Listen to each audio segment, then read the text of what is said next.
রাত ৩টে। পুরনো বাড়ির আয়নায় হঠাৎ নড়ে উঠল আলো।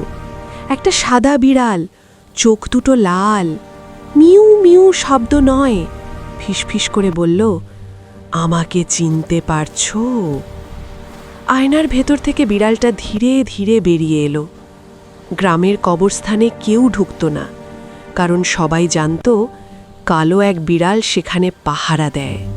যে রাতে সে চোখ খুলে তাকায়, সেই মানুষ আর বাড়ি ফেরে না।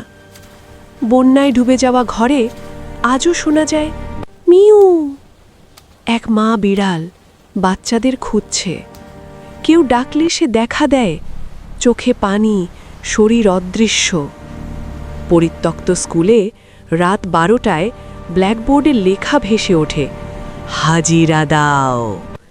তারপর দেখা যায় একটা ভূত বিড়াল টিচার